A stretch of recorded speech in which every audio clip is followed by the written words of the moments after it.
attended 14 different schools. Wow. From kindergarten through 12th grade. On the flip side, my mother had a much more stable educational experience in the San Luis Valley. Her family's has a lot of deep roots in the San Luis Valley. At least 150 to 180 years, our family goes there. Wow. Yeah, and so that's like 6-7 generations. Yeah, it is. It is. So we have a lot of pride in that. That's amazing. Yeah, and actually my great-great-grandfather, my mother's great-grandfather, Antonio Jose Marquez, he was one of the families that founded a town in southern Colorado called Los Sauces, Colorado. Los Alces? Los Sauces. Los Sauces? Like the willows, like the trees, the willows, Los Sauces. And they founded that town in 1863. And they were families that came from northern New Mexico looking for better life, opportunity, and they ended up in southern Colorado in this little area, and they founded this town. So we have deep roots in Colorado, deep roots in northern New Mexico. And so growing up, I understood, our family culture, our history, also understood and learned about, like I said earlier, the challenges that my parents had growing up. Their first language was Spanish, and they had a lot of challenges in school, right? As we know, unfortunately, right, that at one time in this country, especially here in Colorado and in the Denver area, students were ridiculed and for speaking Spanish and not allowed to speak Spanish, and many times they were disciplined physically for that. And so why don't you share with us a little bit about how this year is going for you, what you're leading for, and maybe we can jump back into your origins. Sure. Well, just like everybody, I think we're still trying to figure out what our new normal is, right, as a school and as a community. Obviously, CMS is in the Abraham Lincoln High School community. We're part of the same community, so probably similar challenges that you're dealing with here at CMS, we are as well. But really what we're trying to do at Lincoln is making sure that our new plan that we promise the community, as well as the Colorado State Board of Education, as well as the District Board of Education, happens. And we're really focusing on providing our students options, right, on how to graduate, and to really focus on the fact that there's different pathways to high school graduation. And so really our focus is really making sure students are college and career ready, but also life ready. And so we have this new way at Lincoln called College and Career Academies. So there's 3 different types of academies that students can choose to pursue, and either focusing on specifically a career or specifically post-secondary college. And then also we have one that's focused on earning an associate's degree in business through the Community College of Denver. So we're launching that. We started launching that last year, but it was a challenge because we were all coming back from being at home. And so we really feel like this is the first year that we're gaining more momentum in that area. And then just like everybody else, we're still trying to figure out how to better support our students with social emotional challenges, mental health concerns, and just really making sure that we have those resources in place so that they can access them, and then really making sure our teachers are given the support and resources so that they're more successful in the classroom. So wow, a little bit of what we're doing. It looks like this year, as well as most of the time you've been a school leader in high school, your main focus and pursuit of resources always go towards how many opportunities can I give these kiddos to have college and career options.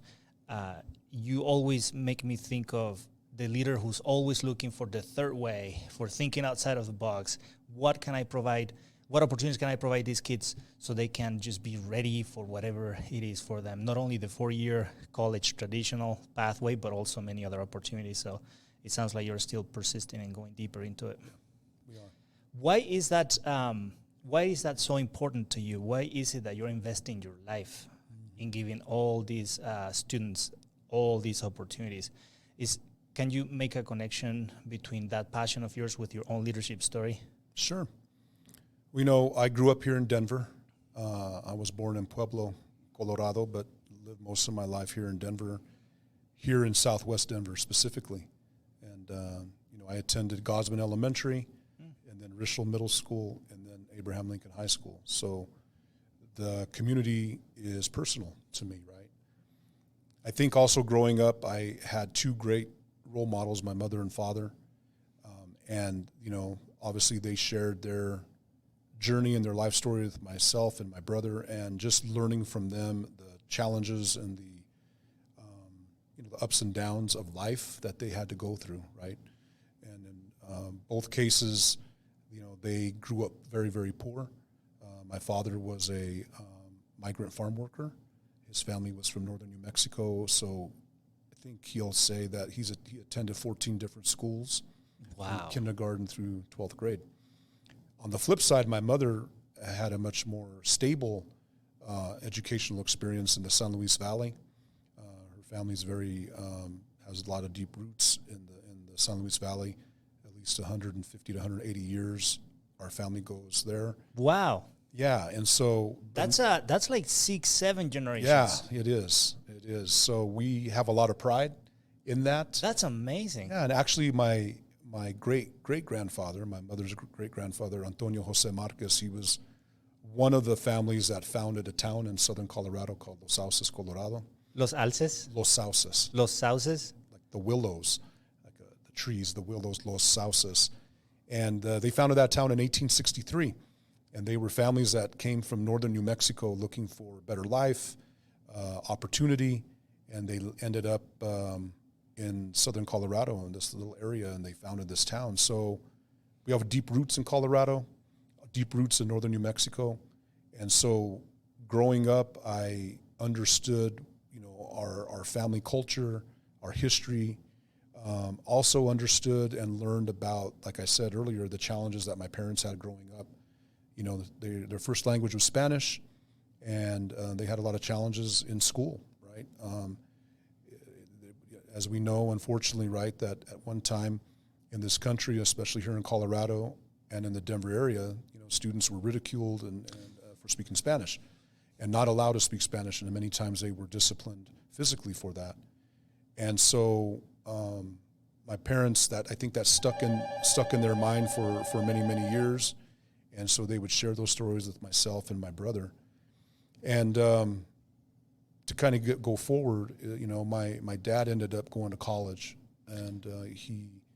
Sorry to interrupt you. I'm very curious to see where your family came from. They founded this town, so they migrated from Mexico, would I assume? Yeah, so, you know, originally my family were mestizos, right? We have Spanish blood as well as Indio blood in our who we are, and so we consider ourselves mestizo. I consider myself Chicano. Uh-huh. On my dad and mother's side, somewhere between 16 and 1700, their families moved from Mexico City. Okay. To northern New Mexico, around the Santa Fe, New Mexico area. And so they left Mexico City for a lot of reasons why people migrate, right, and immigrate, mm-hmm. is to find, you know, more success for their family, maybe a better place to live, opportunity. And so they left Mexico City in the 1600s and ended up in northern New Mexico by Santa Fe. And then on my dad's side, his family stayed in that area up until about the 1940s. And then in the 1940s, they left northern New Mexico, ended up in the Denver area. Mm. And they left when he was little. He has 12 brothers and sisters. They left because they needed work. They needed jobs. So they had to leave the little ranchitos in northern New Mexico and come to the bigger city where there was more opportunity for work. But there really wasn't much opportunity because they still had to go. They became migrant farm workers. So they were traveling all around Colorado and Kansas, working in the fields. Then my mother's family, they ended up coming, same thing, around the 1600s from Mexico City area into northern New Mexico. And then around 1840, 1850, they left New Mexico. Well, it was all part of Mexico at the time, uh-huh. for the United States. But they left that area and ended up in the San Luis Valley around 1840 or 1850. But in both sides of my family, they were in New Mexico for about 350, 400 years. Wow. And then before that, they were in Mexico City, depending, right, maybe for 50, 100 years or so. So it's a deep history. We're very proud of our our culture, because you do have this Mexican culture, but for those of us that have deep roots in northern New Mexico, it's also its own culture, and in Valle de San Luis in southern Colorado. But it's a rich, vibrant culture. And so growing up, that was something that was instilled with me and my brother. And then I think a lot of it from where, just growing up, seeing and listening and learning from their stories really, I think, helped fuel my passion, growing up in different ways. That is really, really impressive. I had no idea how deep and special and back you go with your own family history. Yep. Is that why when you identify yourself, you take pride in defining yourself as a Chicano? Yes. Because it points at the locality of the culture, that it has Mexican roots, but it's like a variant or a very special, colorful difference between what it is like coming from Mexico and growing. Yeah, because those of us that consider ourselves Chicano, a lot of us were not really from Mexico, right? And we're not really from the United States of America, quote unquote. So we're kind of in between, right? And so for us that identify as Chicano, there's a lot of reasons why I identify as that. Some of it is because we do feel like we're kind of caught in between two different worlds, the world of the Anglo in the United States and also the world of the Mexicano in Mexico. But we're not either one of those because we grew up in the Southwest United States, southern Colorado, northern New Mexico, and then eventually a lot of us growing up in Denver, right? And then I think, too, what we realize is that a lot of our culture was stripped away from us. A lot of folks lost a sense of identity. They lost their language, sometimes different aspects of who they are in terms of their traditions.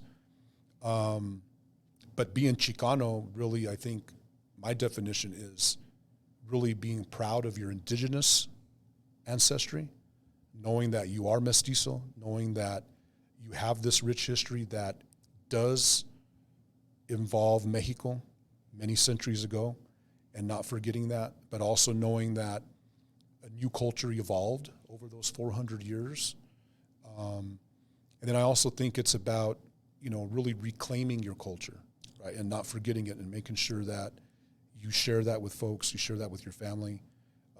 And I think most importantly, it's just that you're proud. You're proud of being Mexican, but at the same time, I'm not from Mexico, right? But I know that a lot of my culture does have aspects of Mexican culture, but it has evolved over time, and it's unique. Yeah. And that's obviously is a very solid foundation for what you would be fighting for, striving for, to accomplish with the community. So that brought you to DPS, Gotsman? As an elementary school student, yes, Gotsman Elementary. And then Racial, then Lincoln Lancer. That's your home, man. Yeah. That's your home. Yeah. That's your home. That's one of the reasons why I went back 4 years ago. But yeah, it does feel like home. It is home. So you went to college here as well? Yeah, I went to college, started at Adams State College in Alamosa, Colorado, went there for a year and then transferred back to Denver, finished at Metro State, decided I want to be a teacher. A lot of that, I think, was based on the fact that my dad was a teacher at one time.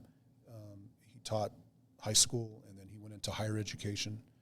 So after, I guess, maybe my first, second grade experience, we were very lucky that my dad was able to earn multiple degrees. He actually earned his doctorate, doctorate of philosophy from the University of New Mexico, and was able to get a pretty decent job, right? And so I saw both sides of that. I saw the struggle that we had prior to him earning his degree when I was very little, and then also seeing what it did for our family once he earned his degree and how it kind of changed the resources and opportunities that we were able to experience as a family, as well as a young boy growing up in Denver, as well as my brother. And so a lot of that impacted why I wanted to go into education. I think the other component of it was I saw a lot of my friends that I grew up with not have success, right? And also realized like what they didn't receive or get in high school really resonated with me while I was in college learning to become a teacher. And so an aspect of what I wanted to do is that I really wanted to try to figure out how can I change the trajectory of people that look like me in my community and really figure out how can we break down barriers and provide more opportunity. And I thought the only way that that can happen is through a sound education, right? K through 12 and then really going on to post-secondary. So that was always kind of in the back of my mind, thinking about my friends that didn't make it.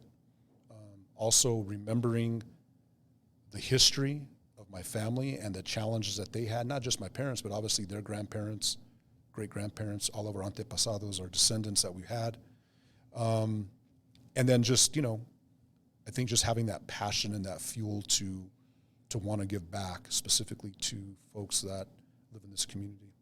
It is very personal. It appears to be a very personal motivation to your leadership in order to help those kiddos who had a trajectory similar to yours. And it also looks like your dad embracing education and you being able to see a change of the way he provided resources before and after he got educated. It kind of like motivated you to experience that education, in fact, can definitely change the life of the ones you love for the positive. Sure. It makes me think a lot of Darlene Lidu. Mm-hmm. I did my podcast with her, and she was sharing a little bit of her passion as well. Yeah, very similar. Yeah. So when you think of the work you do, your spirit of service, and all the things that you have been able to accomplish throughout your career, I mean, you're sharing a little bit of your story, but you haven't shared not even close to all the millions of things you've done. I remember you were working with the West Denver Network. Correct. You did a lot of work there too. Yeah. So, you know, I was a teacher for 8 years. I taught middle school and high school, Adams County, Alamosa, Colorado, and then Denver. And then, you know, I had an opportunity to figure out a way how I can impact more students. I had a principal when I was working at Lincoln as a teacher. Melanie Hawes was the principal at the time. And this was like my 6th, 7th, maybe year teaching in general. And she said, hey, you ever thought about being an assistant principal or a principal, specifically a principal someday? And I was like, no. So I'm good at what I'm doing. I love impacting my 100, 120 students a day. At the time, I was coaching sports. I was coaching football and basketball. I was like, no, this is my groove. I love this. This is where I can impact. And she says, well, you know, it seems like you have a way about yourself. You know, it seems like when you talk to students, when you talk to adults, colleagues, they tend to listen. And it seems like when you ask folks to do something, they get motivated. And there's just something about the way you are. And think about it. If you were to be a leader of a school of 1,000 or 2,000, you could probably get them to understand and do the things that are necessary, just like you do in the classroom. At the same time, my wife was telling me too, she's like, you know, you're spinning your wheels. You need to get your master's degree. There's a lot more for you to do. So I really attribute a lot of this to my wife, you know, pushing me. But then also I had a principal that saw something in me that sparked. So ended up going back to school, getting my master's degree from CU Denver. And then, you know, became an assistant principal. Then I had another leader tell me, you know what you need is you need to expand and really challenge yourself in your first year as an assistant principal. You should be an assistant principal at an elementary school. And I said, elementary school? I said, I have no business in an elementary school.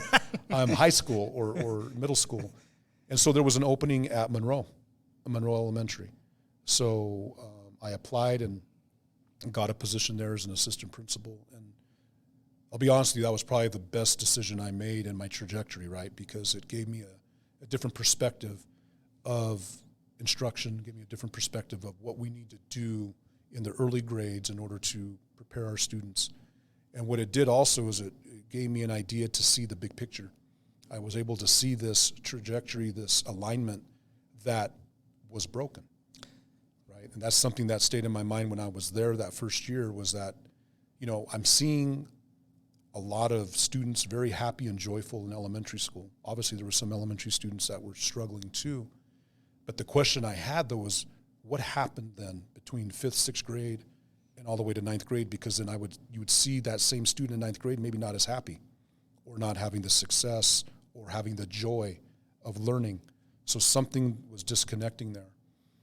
But I will say that 1 year at the elementary school really helped me understand kind of like a broader scope of what I think needed to be done in the realm of education, specifically in Southwest Denver. And then I was offered a job to go back to Lincoln as an assistant principal. So then I was an assistant principal at Lincoln for 2.5 years. And I had an array of responsibilities at Lincoln. One of the things I wanted was to be leading professional development. So I did that for the 2.5 years, supervised different departments and so forth. And then there was an opening. Our principal left mid-year in 2005, December 2005, and then I interviewed for the interim position and was hired. And so it was interesting because the assistant principals that I was working with, my colleagues, all had a lot more experience than me, anywhere from 5 to 10 years experience as an assistant principal. And I had 2 or 3 years, and I was relatively young at the time. And so, how old were you at that time? At the time, I was 34. Okay. So I was 34, and so I get the job. I become the principal in January of 2006 at interim. Middle of the year. And at that time, Lincoln was going through turnaround, so a plan had to be put in place. And I didn't think I knew what I really was getting into. Didn't know how big of a job it was, but I knew that I loved the school because it was where I grew up. And so I was really thankful, though, that Michael Bennett was a superintendent at the time, and Dr. Jaime Aquino was the chief academic officer, and they both really believed in me. And I remember I met with them, and they said, don't have any doubts. You're the right person for this job, and that really encouraged me, because you doubt yourself. Yeah. Right? You doubt yourself. Sometimes that imposter syndrome comes in. Like, what do I know? Like, can I really do this or not? Will the teachers really believe in me, or will they think I'm just this brown guy, this young guy that doesn't know anything, that doesn't have the experience? And what was interesting was that at the time there was still probably about 30% of the teachers that were there when I was a student. Wow. And then probably 70% of the teachers were there when I was either a teacher or an assistant principal. So it was an interesting dynamic. I kind of knew the staff, and they also knew me, but I didn't know if they believed in me or knew me as the school leader. Right? So that was kind of the challenge I was grappling with going in. And so that first semester in January, I was just trying to hold it down, right? Just hold the fort down and not do anything crazy. But then when they said, oh, guess what? You're doing a good enough job that you can be here next year. So they removed the interim title. And then in 2006, August is when I became the official principal. So during that time is when, really started to get, I think, more confidence and understanding that we needed to do something different at Lincoln. And really, more than anything, just raise the level of expectation for students. Because a lot of our students did not know, what they wanted to do, but really the lack of engagement, lack of connection with each other and the school, and also not knowing what they wanted to do when they got out of high school. And so a lot of that was really focusing on, can we change the mindset and the paradigm of thinking of our staff for them to truly believe that our students can do amazing things? And that was hard because we had a very traditional-minded teaching core at the time, veteran core that wanted things to be, it's kind of weird, but they wanted Lincoln to go back in time and be like it was in the early to mid-'80s, which was a much different school. And so, anyway, I ended up being at Lincoln for the next 6 years as principal. And really what it was about was really trying to get our students to think about college, that it could be a possibility, right? And what that was mainly around how do we provide resources and opportunities for students so that they can access post-secondary. Because unfortunately, right, in our community, what I learned and saw in many cases with my friends, but then also working in Southwest Denver, is that our parents here work hard. And a lot of times they don't have the time or the opportunity to really talk about college or post-secondary with their kids, or to talk about a career after high school. Because a lot of our families are just trying to make ends meet. They're working hard every day, day to day, right? And many times our high school students also have to work. So they're not seeing the big picture. They're just seeing what's in front of them to try to make ends meet. And so what I wanted to try to do is I wanted to try to instill a different way of providing a different view for students so they can see past that. Not to say that that wasn't important, but that there's a different world out there, right? And in order to do that, you have to also convince your staff, and you have to hire the right people, and you have to also generate some sort of energy and momentum and culture shift in the building. And I think we did a decent job of that. I think the 6 years I was there, and a lot of things started to click, right? A lot of things started to come together. All of a sudden, we started having higher expectations. We were the first high school to bring in a school uniform shirt of any high school in Denver. That's what the community wanted. That's what our parents wanted. That's what we needed at the time in 2007, actually. And then we started really focusing on instructional changes, right? Like, we were a school that were Spanish-speaking students. We were a Tinley High School. So what does that mean? Well, that means we need to have a sound second language instructional pedagogy. And we needed to make that as the foundation of our professional development, which didn't happen before. So that was a huge shift, is to really make sure then that everything we did was really around sheltered instruction and making sure that our English language learners are provided the resources and the scaffolds and supports, but at the same time having high expectations. And so that became kind of our sound focus. My first few years at Lincoln is really making sure teachers were trained in that and really convincing them that if you're going to work here, you're a second language instructor, right? This is who we are. We're a school of languages, but specifically Spanish speakers. And that was hard because some of our teachers, like I said, wanted to go back to the old way where we were a school of English speakers. Mostly English. Right, because at one time Lincoln was a white school. When I was a student at Lincoln, 60% of our student body was white, and about 35% Latino and about 5% Asian. So then over time, right, the shift in demographics at Lincoln significant moved to that. Man, you're sharing a lot of strong leadership moves that you engaged in all of your years at Lincoln. There's a lot to unpack, actually, on how powerful your moves and your vision became, starting with people that you respected and that also trusted you. I wonder if you can, based on your experience and all the leadership moves that you made to bring Lincoln to a new era, I guess, I wonder if you're able to highlight and define or describe the attributes of a strong, great leader by reflecting on your own leadership, but also in the leaders that have motivated you to be the agent of change that you are for the Lincoln community. Yeah, I think a lot of what I learned is that if you're willing to put in the work, then things usually will play out in a positive way, right? I think you can't cut corners. You have to put the time in. And I also think you have to model the way, right? So if we're saying to teachers at the time when I was there before, and then also when I was able to supervise schools, and then some of my other roles in the district, and then coming back again as Lincoln principal, if we're asking teachers or folks that work for us to do certain things, we have to be willing to do those things ourselves, right? If we're saying the most important thing is to make sure that teachers are doing X, Y, and Z, then we need to make sure that we're in those classrooms understanding and seeing that and providing, resources and feedback.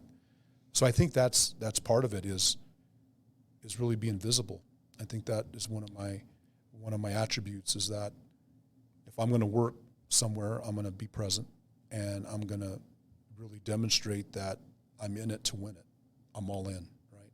I don't know of too many school leaders that just dip their toe in the work and are effective, right? I think they have to really immerse themselves in the community, immerse themselves with students, and really get to know who you're working for, right? Because that's what we're doing, is we're working for them. And then once I think you start gaining traction with relationships, then it changes to working with, right? Working with folks rather than working for them or them working for you. And that's always a tricky part, right, is school culture. Yeah. And school culture is hard to get to a certain place, but that's the one thing I've learned, not just from working in schools, but I think reading a lot about culture. Great organizations, great athletic teams. There's always something that drives winning, and it's the way that people interact with one another, the trust that you build, right? The willingness to have accountability from one another and to rely on one another for accountability.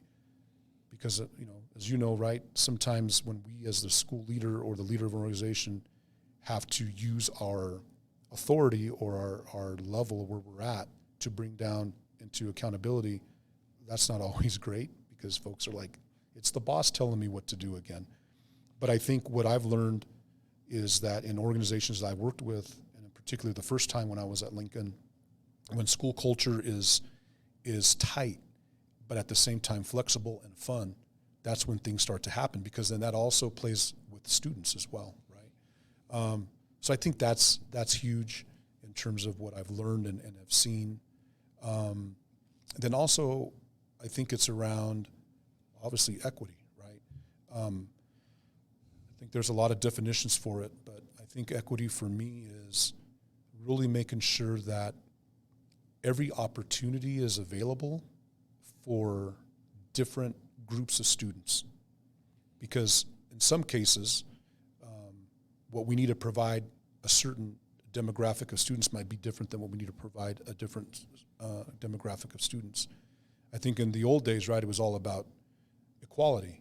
We're going to give everybody this. But what we found out is that not everybody needs it, and some people need it differently, and some people need it more or less, right?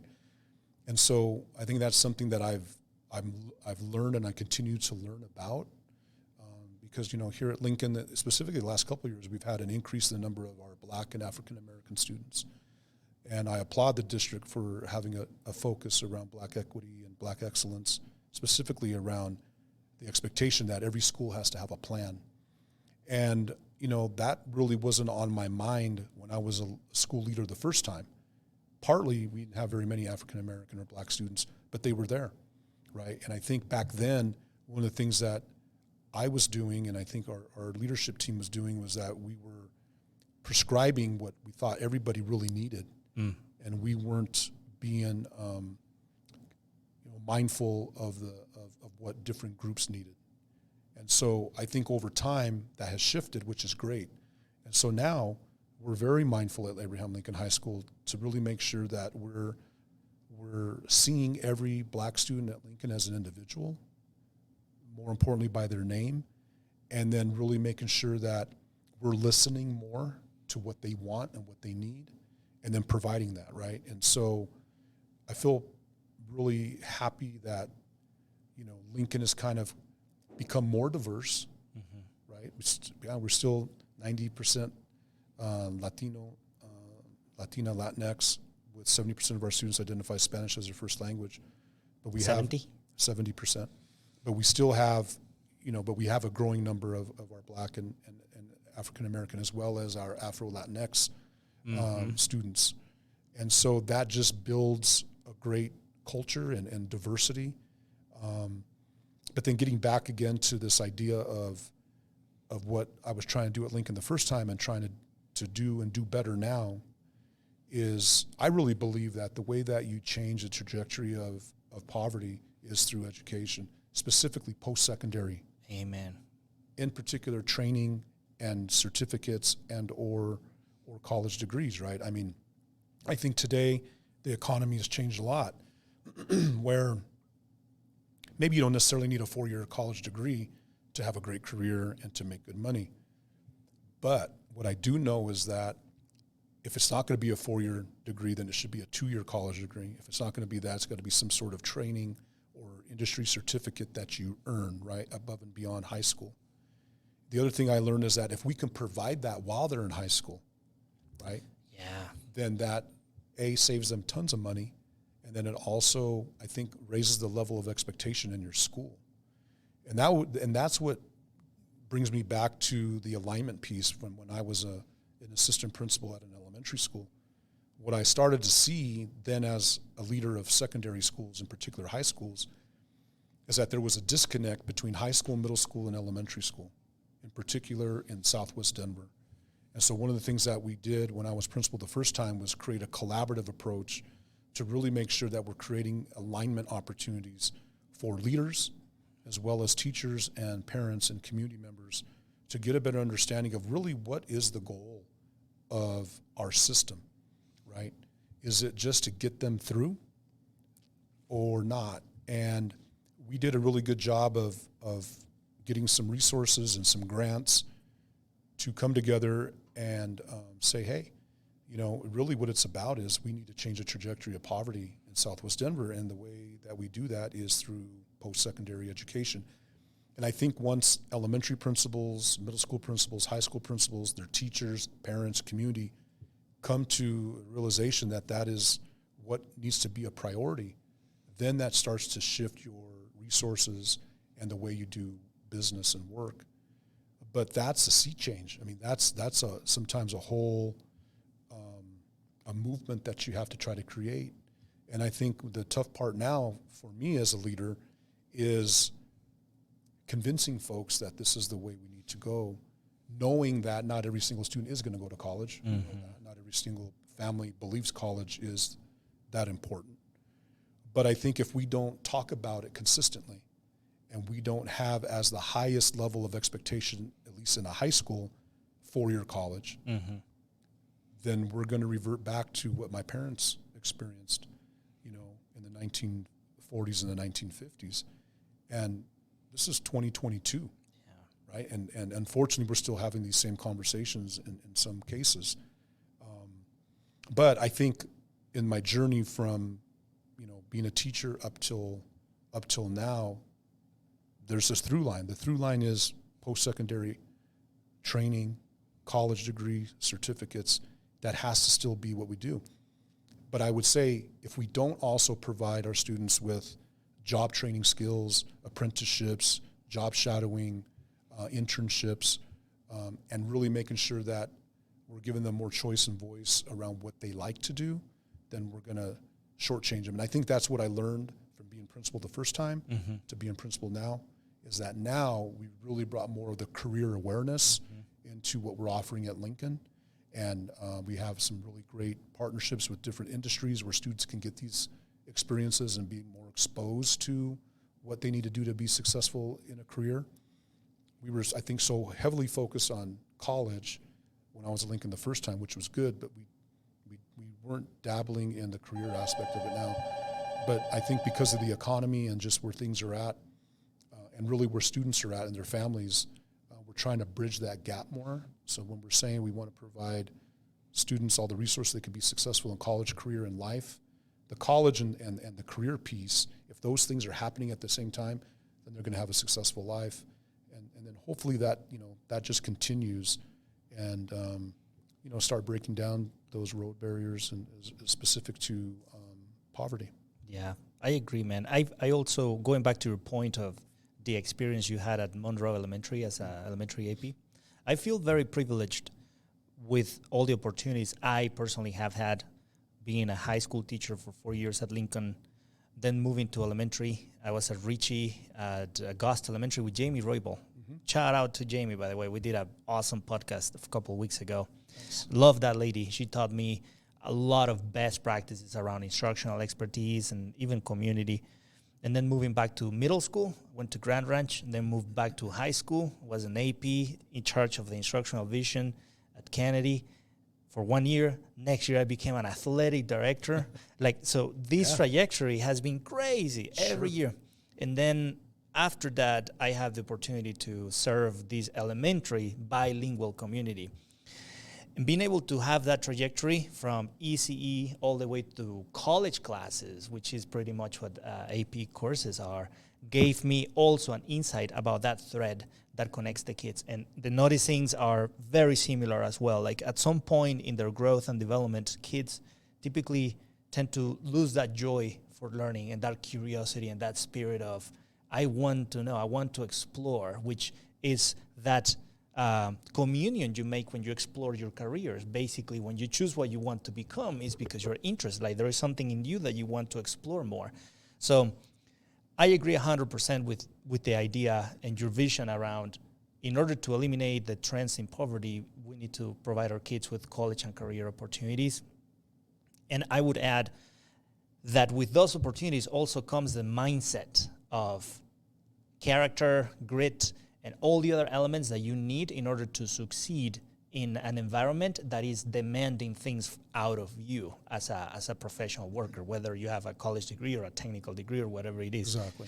So when I am here at the elementary, trying to give those skills to my 5-year-olds, to my 10-year-olds, and get them ready for middle and high, I am always thinking of, are you at grade level? But are you also able to work with others? Are you also able to do the homework by yourself?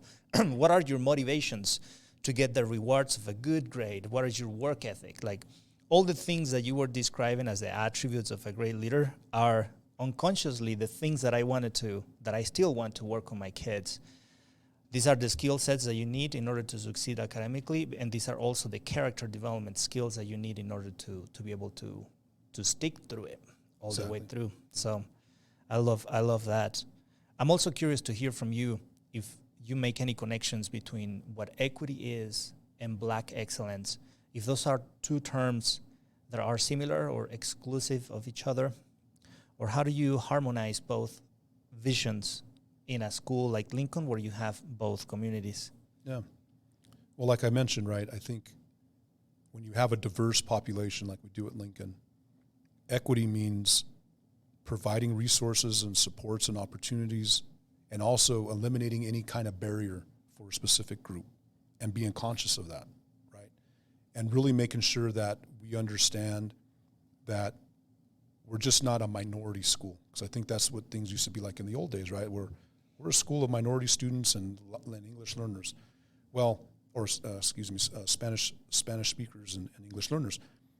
Well, even within our African American and Black student population, like I mentioned earlier, we have Black students that are from Guatemala and Honduras, and Lincoln didn't used to have students that were Spanish speakers from those countries, but then also secondly, that were Black.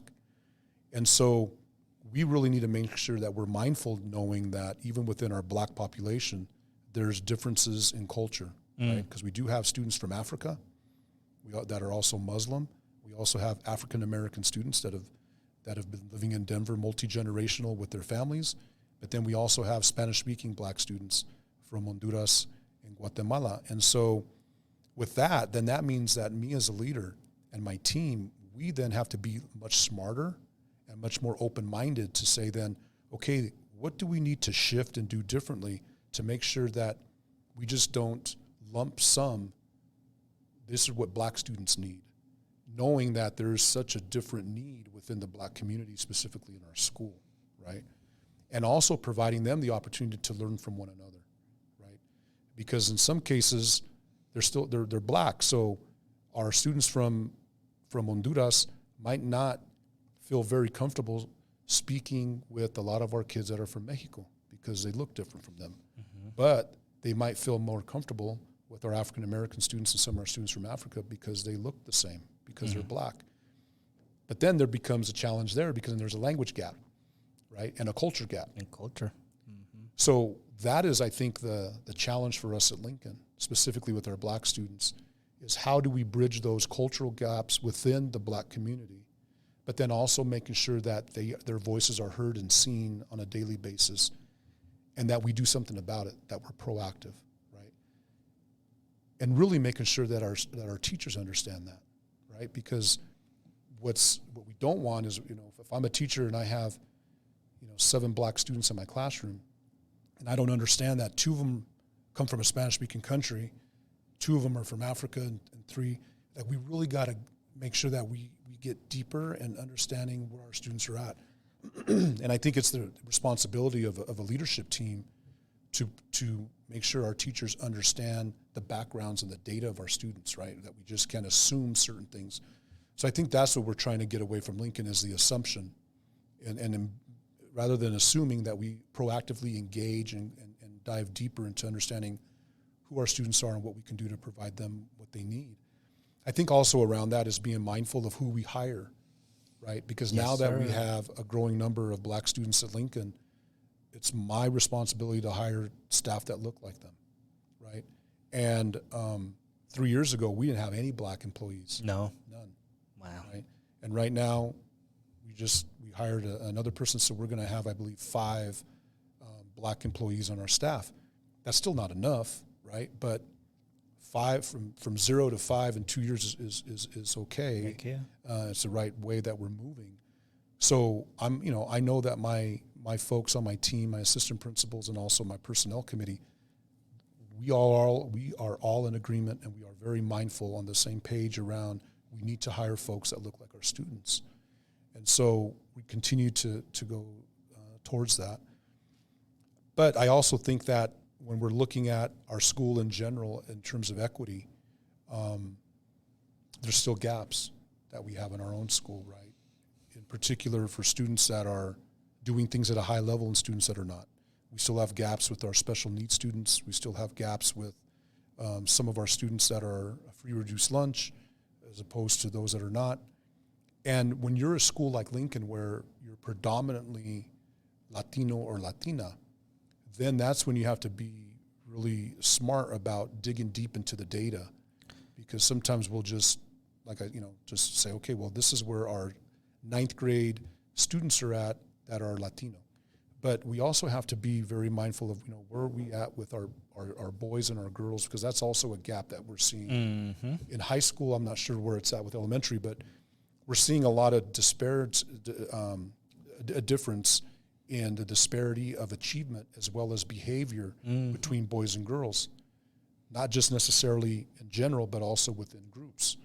And we need to figure out what do we need to do to provide, in particular, our males, our brown and our black males at Lincoln High School, more leadership opportunities, right? For them to feel a sense of ownership.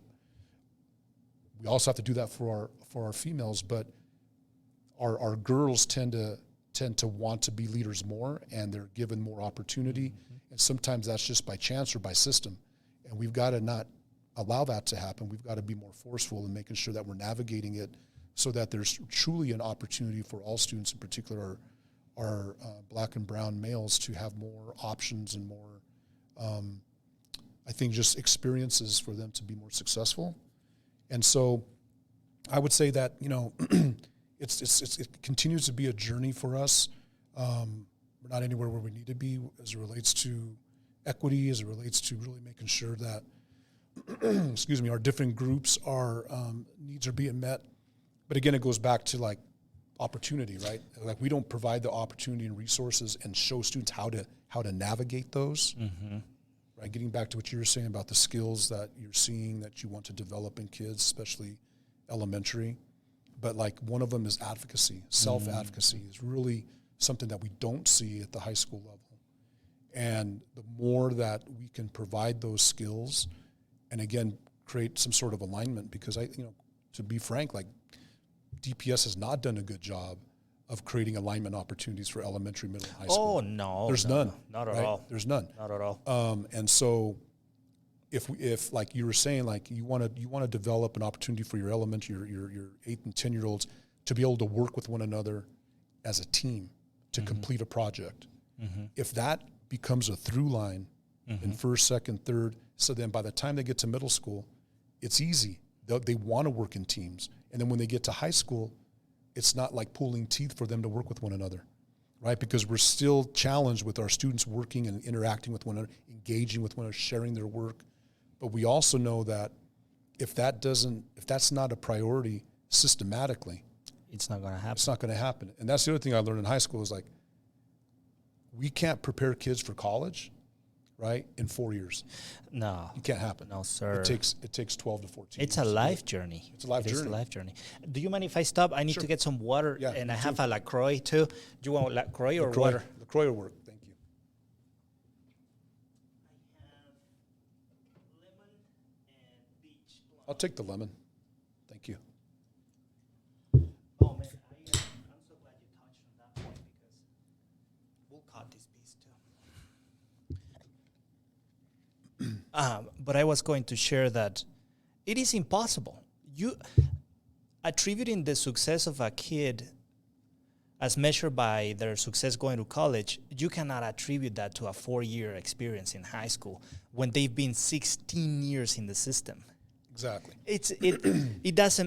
The kid has to be either a genius or there have to be an incredible overflow of resources for that kid to be able to have a good GPA and a good SAT score to go to college, and once in college be successful. And what I always thought, especially because of my own experience as a leader in all these levels, is precisely that.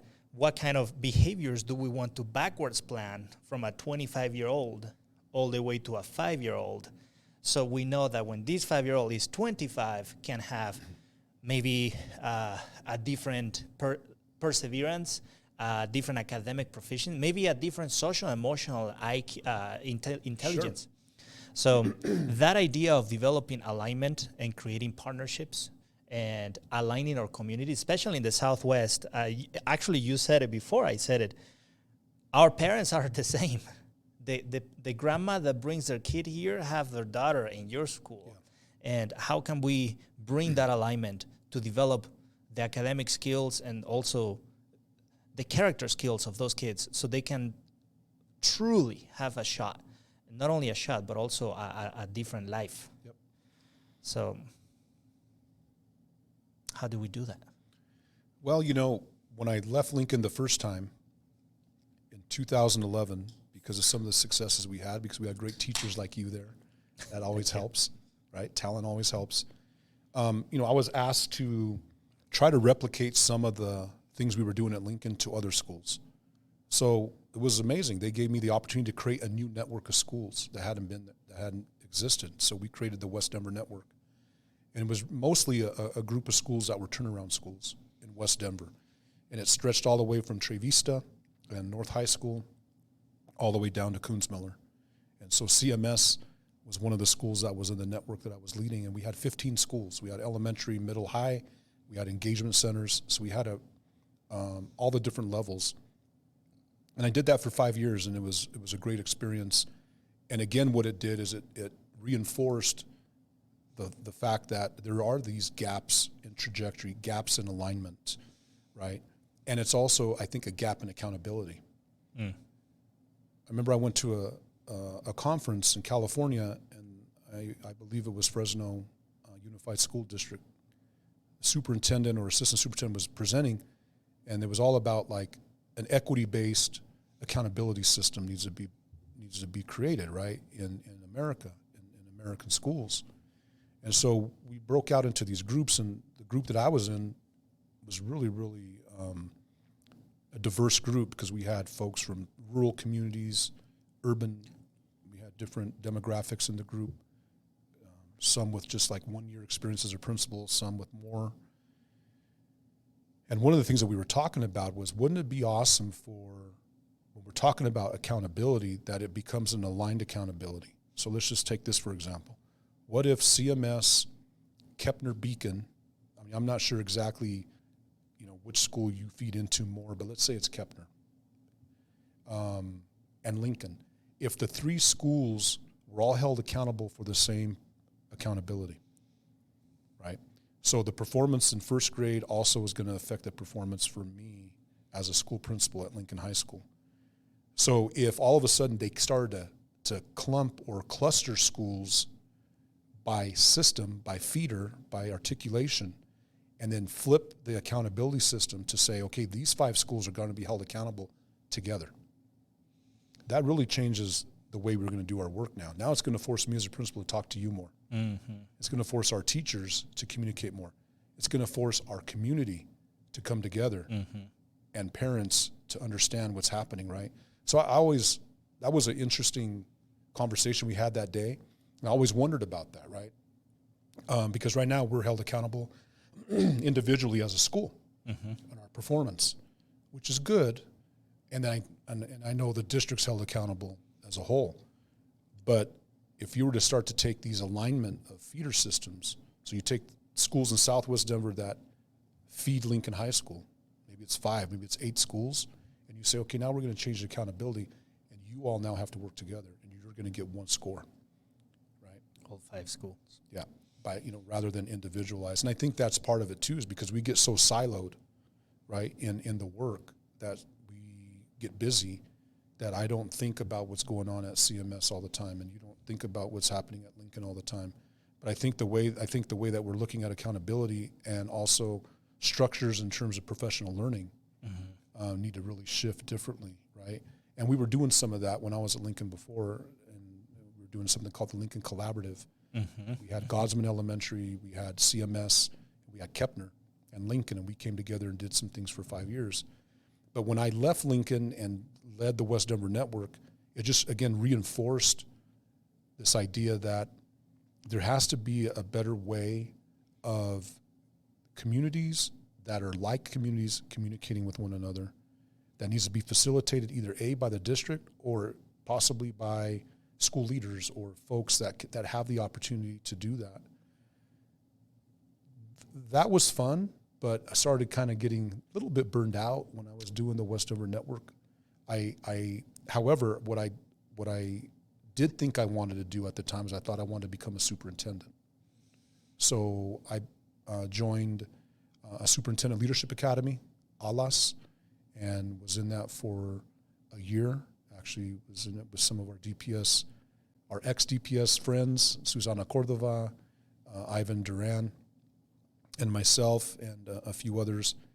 And was very fortunate that our director of our program was the superintendent in Dallas Independent School District, Dr. Michael Hinojosa. Nice. And we did a 10-month program to learn to become a superintendent. So that was like around 2016. And so during that time, I was very focused, like, I think this is what I want to do, right? I really am interested in being a superintendent. Had a great experience in that program. And then probably from about 2014 to 2016, 17, I started to apply for some different jobs because I wanted to figure out, what else is out there. And during that time, I was provided the opportunity to be the interim chief of FACE. Okay. So I was the FACE chief officer for 6 months. I knew it was going to be an interim. But I also knew that wasn't going to be really my cup of tea, just focusing specifically on community and families, because I really did see myself as a school leader and a leader of how can we change the dynamic of schools. So I also applied for a position, chief of schools in Rio Rancho, New Mexico, and was given the opportunity to be there. But then my wife and kids didn't want to move. Oh. So I think that's the other piece of leadership, right? And your leadership journey is how do you also balance your family and priorities? And so in the summer of 2016, I was offered this new position, chief of schools in Rio Rancho. And there was also an opportunity for a succession to the superintendency in that district. So that was very appealing to me. I used to live in Albuquerque when I was young and had some family there, loved northern New Mexico. Nice. And, but when it came to like the last second decision, do I uproot my wife and my kids who were young, middle school at the time, one was going to start high school. I have 3 daughters, or not. And so I decided to turn it down because I figured if we leave, it could change the dynamic and a lot of different things.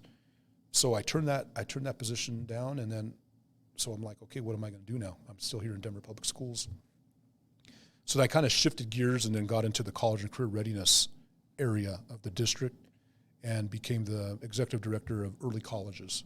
Okay. And I did that for a year and a half, and then I became the executive director of college and career readiness for a year and a half. So for 3 years, I was really leading a lot of the work for college and career readiness. Also helped the district determine the new graduation requirements around competencies for graduation and those kind of things. And then also really try to push the district to start thinking about, what are some different kind of programs we can put in high schools. And so my team was able to create 5 early college high schools in Denver. Oh, wow. We supported the school leaders to actually apply to the state to become official early colleges. During that time, I also heard about a program called PTech, Pathways in Technology, that didn't exist in DPS but existed in other parts of the state as well as the country, where you can create a partnership with a business industry, a post-secondary institution, and then create an avenue for students to earn an associate's degree, and you can get it funded through the state. So I started to learn some of these different things that can happen in high schools around college and career. And then in 2019, 2018, 2019, things started to shift a little bit in my personal life. Unfortunately, my mother passed away in 2018, so that always changes. You know, sometimes your outlook on what's important and what's not important.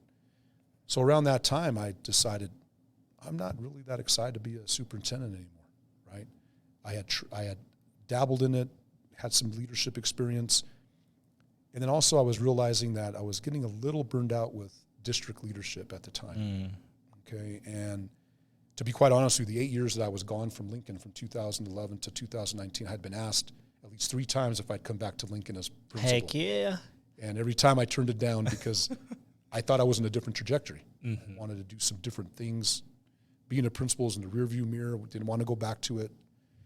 But I always knew that, like, you know, there's like this burning sensation in your heart about Lincoln High School. Yes, sir. So then in 2019, when Susana Cordova became superintendent, I bumped into her actually in the elevator at EGC. And this was like literally like 3 or 4 days after she was appointed. And she says, "Hey, I would love to talk to you and ask you a question." Had this big old smile on her face because Susana was also a Lincoln graduate. And I said, "I know what you're going to ask me." She goes, "Well, would you consider it?" I said, "Well, this time I'll consider it. Give me some time to think about it." So she gave me a month to think about it. So I was able to reflect a lot on my career and also thinking forward about what I wanted to do. Obviously spoke with my family to get their perspective, called some personal friends and some colleagues that I trust. And what it all came back to was, you know, when were you at your best, right? And I think that's something that we don't reflect on a lot as leaders or in education. When were you at your best? And if it's current, then keep riding it. Keep going. Right? But if it was 5 years ago or last year or 10 years ago, then what made it the best, right? What made that your best self? And what I realized was that my best self was when I was principal at Lincoln for a lot of different reasons.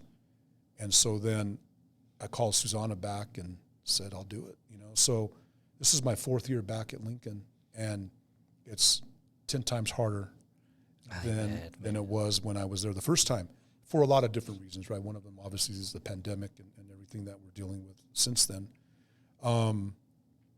But it's home, right? It's home. And so I look at my journey, my leadership journey, as like a circle, right? That, you know, I started teaching for a particular reason, and that was to change the trajectory of students in this neighborhood, but also thinking about my friends that didn't make it. And then also remembering the importance of education and post-secondary education because of my experience that my family went through to change our dynamic of living from being poor to being not poor anymore, right? And it was because of the hard work my parents did and also my dad wanting to go to college and get his degree, and my mom being there all the time supporting and being there for me and my brother. And then now here I am in I think this is my 28th year in education. Damn, okay. 28 years in education, 26 in Denver. And I'm You back, look so young, and man. I'm back at Lincoln. Well, I'm only 29. 30 what? Damn. But coming back, right? So now I'm back at Lincoln, and I'm definitely on the tail end of my career, I think. I'm not sure if I'm going to be like a Darlene to do that. That woman has a lot of energy, man. Yes. She keeps plugging at it. I don't know if I have that much.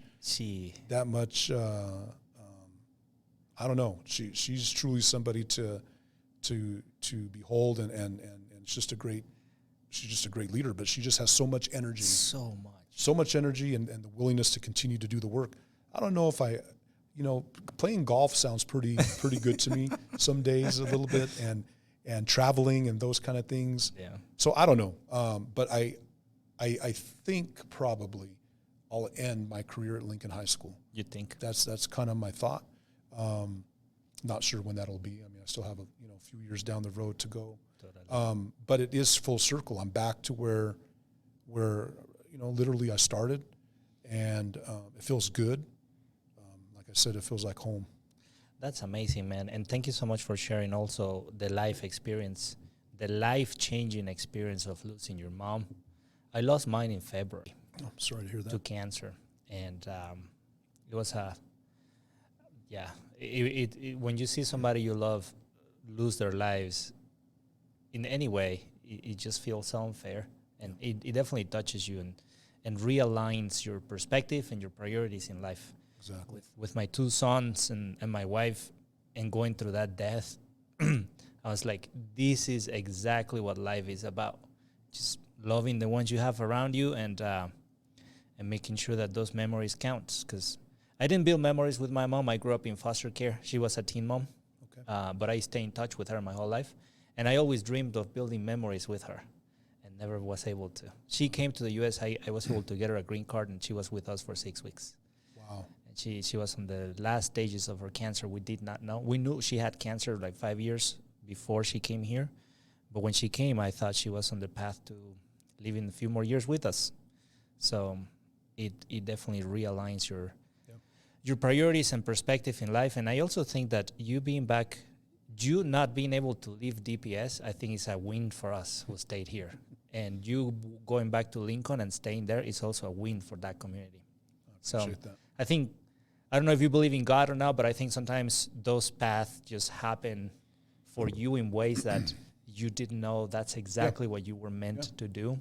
So it's just beautiful just to see the cycle going back and seeing you after going through all those experiences, obviously more mature, wiser, more grounded, and I'm sure your family also thanks you for not leaving. Sure. I have one more question for you. Yeah. And hopefully we can go back to the things we've been talking, but if there is one thing in the educational system currently that you would like to see changed within your lifetime, what would it be? Free college, free post-secondary training, right? I think if we can demonstrate that we have the skill to graduate from high school or earn a GED, then there should be no barrier to accessing post-secondary training, an industry certificate, a certificate that shows that that you master some sort of job skill, a 2-year degree or a 4-year college degree. You know, a lot of countries around the world have figured that out, right? Europe, Latin America, a lot of countries, or it's very cheap, it's affordable. But this notion that, I mean, and it's even hitting home more now. I have 2 daughters in college. I have my oldest is a senior, and my middle daughter's a freshman in college, and then my youngest is still in high school. But it's expensive. Hell expensive. And you know, and I'm very fortunate to be a high school principal, and my wife has a good job, and you know, we earn a decent living, but it's still very expensive. And I don't know how other folks are going to make ends meet, you know, going forward. And so when I think about our students here in our neighborhood, in particular students here at CMS and eventually at Lincoln High School, the question is like, how are they going to access it? And I think, you know, in my lifetime, I think there's been some great things that have happened, because like when I was in high school, there wasn't college level courses that you could take in high school other than AP. Mm-hmm. But concurrent enrollment didn't exist. Or at least we didn't know how to access it. You brought that to DPS. In your team? Our team. One of my principals that I work for, Scott Mendelsberg, he hired me at Lincoln. He was a principal at Lincoln. He actually came up with an idea of a 5th-year program where you can try to provide students an opportunity to access access college while you're still in high school. But I would say that when I became principal at Lincoln, we were really the high school that was bringing those college classes to light. Mm-hmm. And we were offering the most college-level courses at the time. But I think above and beyond that, you know, I don't see why if a student has a diploma, has a GED, that they can't attend or earn really a life skill, and it should be for free. I mean, I don't think they should have to pay for it, because a lot of students, a lot of adults don't do it because it costs too much. They just don't think it's attainable, right? I mean, right now there's a lot of things going on with the federal government, right? I think the government said that they're going to be able to forgive some of these loans, but it's not for everybody, you know. I also think that it should also be available for undocumented students. Mm-hmm. Right? So the DREAM Act obviously has gone through a lot of different changes over the years. And, you know, I think regardless of where you come from and your status, if you graduate from high school or you earn your GED, you should be afforded the opportunity to go to college. And I know that here in Colorado, we have a lot of universities, colleges that provide students with in-state tuition, which is great. But at the end of the day, you know, if we really want to make sure that we provide students the opportunity to have those skills for jobs in the job force, I think really we have to eliminate the financial barrier. I don't know if that's going to happen because it's all about the economics and making money. Yep. Right? And we know that colleges and universities make good money off the backs of our families for tuition. Oh yeah, they make a ton Of money, right? That's almost like a criminal organization. Yeah, they're $1 million organizations, $1 billion organizations, really. And so I don't know if it'll happen, but I think that could be a game changer for a lot of families. Again, the question is, how do you change poverty? And not just for one generation, but multiple generations, right? You and your wife, what you've accomplished, and your children that are going to grow up, more likely they when they graduate and they have kids, more likely their kids will not be living in poverty because of what you've done, and it's all because of what education's done for us and provided us, and so I'm hopeful. But, you know, there's a lot of craziness out there in politics today, so who knows? There's a lot, man. Just a lot of individual selfish interests. But also, if you think as a society, okay, we have this group of 100 kids coming out of high school. They're going to be in our society unless they die or unless they migrate, but very likely neither of those options are going to happen. They're going to age here on this zip code. What do we do? Kick them out, don't give them an opportunity so they just end up doing stuff that is not useful to our society, or we invest on them, and as a consequence, what we get in return is a very good, competent lawyer, electrician, teacher, and by virtue of investing on them, we get a better society. Yeah. It's like, duh. Exactly. What else do you want to do? Oh, no, well, let's create this organization where we pickpocket money out of you, and you figure it out. We are rich. I know it's not that easy as I describe it, but the consequences and the outcomes are as if it was that easy, because we have our boys and girls going through that challenge just by virtue of not having the documents or the money. They are denied, and we have brilliant kids. That's the other thing. And that's what we have to shift is like the investment, right? We need to invest in our students. The investment that we get right now is just the PPOR, the money that we get from the state and the budget, right? We get our $5,500 per student. That $5,500 per student in every school, right, K through 12, doesn't do a whole lot. But I think this investment that I'm talking about is we're going to invest until you get a job. Right. Right? Because just like you said, is that the return on investment is huge. But if we're not willing to invest on the front end, then, you know, we're already seeing what's happening on the back end, unfortunately, in our society. And that's what happened with the loan forgiveness for people with college who has a huge debt.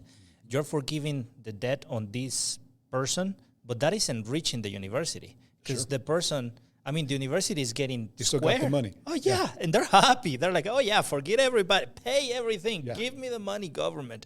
But the system continues. The universities will continue charging you the same tuition next year as this year, even though the government helped it. So the strategy doesn't solve the long-term problem. And so one thing that I've always told folks is like, we can only control what we can control in our school. What I can control is like now we can provide students an associate's degree, a 2-year college degree for free through the Community College of Denver, and they can get an associate's degree in business. It's through our P-Tech program. No other high school in DPS offers that. No other high school. That's what we can control, right? And so the question then is, how can I get leaders like you and other folks in our community to sound that trumpet to our community saying, you know, hey, there is opportunity in this community for students to earn a degree, they don't have to go pay for it. It's free, right? And how much does that save you? That can save you, depending on what college you go to, anywhere between $20,000 to $60,000 a year, right? And I think that's what we have to do a better job of coming together as a system, specifically in Southwest Denver. And I know other high schools are doing things too, their way, but it's a no-brainer. It is not. It's a no-brainer. And at Lincoln, we're going to give you job skills, and you can do internships, and you can do job shadows. We have partnerships with Microsoft. We have partnerships with Pinnacle Assurance. We have partnerships with smaller businesses that we're starting to gain some traction on. Hispanic-owned businesses that are owned by folks that grew up in our neighborhood, that look like our students. And that's what, to me, makes sense, right? That's what makes sense. What doesn't make sense is to just tell students, we're going to do it the same way we've been doing it for 50 or 60 years, and you have to figure it out yourself. But getting back to equity, again, the undocumented student, sometimes they're the ones that are lost in this journey of how do we get from point A to point B to point C. So I have to make sure as a school leader that I'm looking out for my undocumented students just like I am for my black students. Mm-hmm. Second language learner who doesn't even know how to read a website to submit a application. Exactly. So if we don't provide the different ways for that to exist in a school, then, it's not going to work. It isn't. Do you know Ron Cabrera? I do. I love that guy. Yeah, I love him very much. He was my executive coach my first year as a principal. And we did a podcast together like 2 weeks ago. And one of the things he was giving me advice on in the podcast was exactly what you just said. We cannot change the system, but hey, we're principals. We have the privilege of having to implement a vision with our community, and that's where change starts. Exactly. And I love this podcast idea precisely because there will be at least one more principal listening to you and getting fired up, and I hope they reach out to you. Yeah. And we continue to develop that idea of, the system is pretty messed up, but hey, I have these concurrent enrollment classes, and hopefully somebody reaches out to you and asks you, hey, how can I bring people from ACC to my building as well? Sure. And develop those partnerships, because I think that's the starting point for all of us. Mm-hmm. One thing I would like to see change in the system, in the educational system within my lifetime, is the classroom sizes, man. That is ridiculous. Yeah. That is ridiculous. 35 kids in a room, whether they're 5-year-old or 17, does not make sense. Yeah. It just doesn't. It doesn't. I take pride on the quality of teacher I was, not even close to the best teacher I could be. And I take pride of all my distinguished teachers in my building. I know distinguished teachers in your building. Tomas is a fabulous teacher. Jessica, I forgot her married name, but I know distinguished teachers, phenomenal teachers. But when you stuff them with, that very many kids, there will always be at least one kid who's disengaged. And one kid is too many. Sure. So I hope, and I will strive to be in that voice that always advocate, hey, man, let's reduce that class size. Let's put 15 kids. Let's be okay with 20. Mm-hmm. But otherwise, implementing equity and discovering the gift each kid has, it might get compromised. It might even get lost. Sure. Because getting through the system with those class sizes, especially when you have poverty, second language learners, trauma, and all those things packed into a room. Mm-hmm. And we as principals, Jamie Roybal was telling me, well, you're in charge of the budget. True. I was like, but we don't have, I don't know how much power we have in our budgets to reduce class sizes systemically across the building.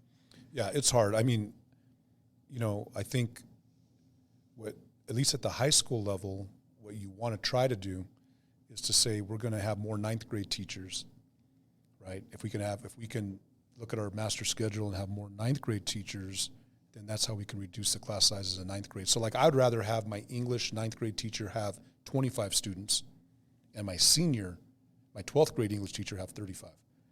Only because the 9th grade, there's more challenges, there's an adjustment to high school. So I think I agree with her mostly, Jamie, is that we do have control over our budget. But, the money gets stretched out pretty quickly when you're thinking about more social emotional supports we have to provide, and you know, these different things. But it is hard. So I don't know. I mean, in the old days, there was a formula. Like, it wasn't student-based budgeting where we have so much flexibility in our budget. But before, if you had, you know, if you were a school of like 1,000, if you were a high school, they told you have 2 assistant principals. You're going to get 8 English teachers. They told you what you got. Oh, okay. Right? And in elementary, too, if you're a school of 400, you're going to have 3 first-grade teachers, and you're going to be allotted 1 assistant principal. But if you're a school of 250, you don't get an assistant principal. There's not a choice. So that was shifted like in 2007, 2008. It was a formula-based budget based on enrollment. And that was all based on 35 students per classroom. So then it got changed in 2007 to the student-based budgeting, to where we're supposedly given more flexibility, and it's all based on dollar amount, right? So if a teacher costs $92,000, then you got to figure out, and I have, you know, $4 million in my budget, how am I going to? So, you know, the process. But I agree with you. I do agree. But what it comes down to is the investment on the front end, right? We only get about $5,500 per student that trickle down to our schools through the system. But if we had 10,500, then yes, you'll have 15 to 1. You will. But until then, we won't. Yeah. Well, we'll see. We'll keep fighting that battle. Yeah. It has been a pleasure, man. Thank you so much. Appreciate it. You really are. You're a treasure for DPS. I hope you don't leave. I hope you've finished your career with us. We'll see how long they want me. Want me around. Before we wrap this up, I wonder if you have any message for any Latino leader or anybody who is just listening to you and is wondering how to move forward with the leadership. Any final words for that person? I'd say don't doubt yourself, right? Have ganas every day. Have that desire to strive to be great. And don't be afraid to reach out to others, because sometimes leadership is lonely. It's lonely sometimes, because sometimes you're the one that's doing the work, and you're in your office sometimes by yourself, and you're trying to figure out the right decision, the right choice to make in certain parameters of the leadership. But I just say, hey, don't be shy. Speak up. Have a voice. And then reach out to folks. Reach out to me. Reach out to you. Reach out to all these amazing leaders that you have on your podcast. They're out there. And don't sit back, because we're all in certain cases going through same situations. But don't work in a silo. Yeah. And it is so easy to work in a silo when you're so busy, frustrated. You just want to go through the day, and the days pile up, and you end up. Yeah. Thank you so much, man. Thank really you, appreciate this. Thank you very much. Thank you. Yep. It was good, man. Damn, you're amazing, dude. Thank you. Appreciate it. How's the wife doing?